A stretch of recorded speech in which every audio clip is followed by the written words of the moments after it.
It's funny how some technology becomes so common, we just stop thinking about it.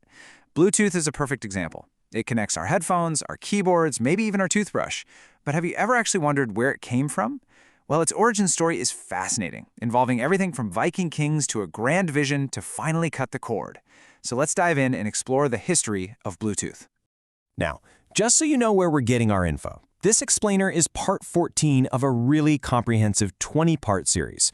It's all based on a detailed technical report on Wi-Fi and Bluetooth standards put together by the experts at RFI Detectives, who are part of Virtualization Options LLC. They've done all the heavy lifting, so we can get right to the good stuff. Every great invention really just starts out by trying to solve a common frustration. And for Bluetooth, that frustration was the absolute spaghetti junction of cables we all used to live with. To really get it, we need to hop in our time machine and go back to the mid-1990s. Okay, so picture this. The year is 1994. You've got your brand new computer, maybe a new printer. How in the world are you going to connect them? Well, the answer was clunky, to say the least, and it was anything but wireless. Yep, you were using one of these, the RS-232 serial cable. This was the standard. And that's exactly why, back in 1994, a research project at Ericsson kicked off with a goal that sounds so simple to us now, but it was absolutely revolutionary back then. Create a short-range radio link to kill the cable for good. So we know why it was created, but what about that name and that weirdly familiar logo?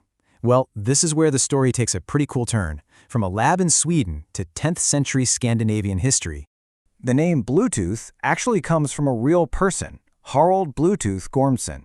He was a Viking king way back in the 10th century, and he was famous for one huge thing: uniting the warring tribes of Denmark and Norway.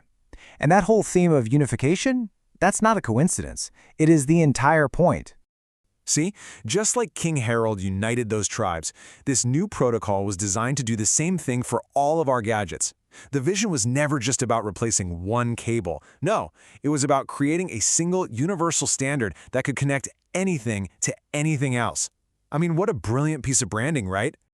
Now, for all the IT pros out there, a standard is only as good as the organization behind it. And with Bluetooth, the way it's governed is actually a fascinating story in itself. It involves two really powerful but distinct groups.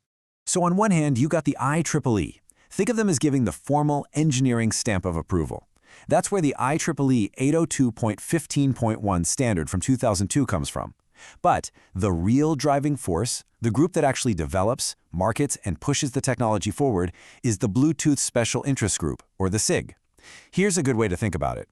The IEEE is kind of like the library that archives the law, but the SIG is the legislature that actually writes it. And who was in this powerful SIG at the beginning? It was basically a who's who of 90s tech. You had Ericsson, who started the whole thing, of course, but they were joined by giants like IBM, Intel, Nokia, and Toshiba. Honestly, getting all these huge competitors to work together on one standard was the real masterstroke.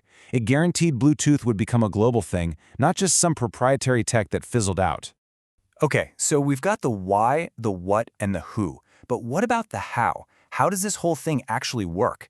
Let's pop the hood for a second and look at the clever radio tech that makes it all possible.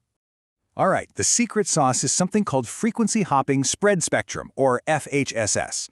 Here's a simple way to picture it. Imagine you're trying to listen to a radio station, but that station changes its frequency 1,600 times every single second. Unless you know the exact pattern of those hops, all you're going to hear is static. Well, that's exactly what your Bluetooth devices are doing, constantly jumping between frequencies in a pre-agreed secret sequence. This makes the connection incredibly robust against interference and way more secure.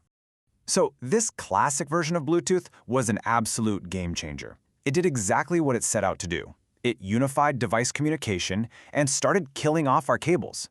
But as we all know, technology never ever stands still. The next big mountain to climb was power consumption.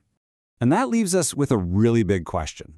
This amazing standard successfully united our devices, but how did that foundation evolve into the ultra-efficient technology we have today?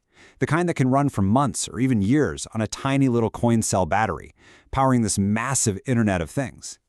Well, that evolution to Bluetooth Low Energy, that's a story for the next part of our series.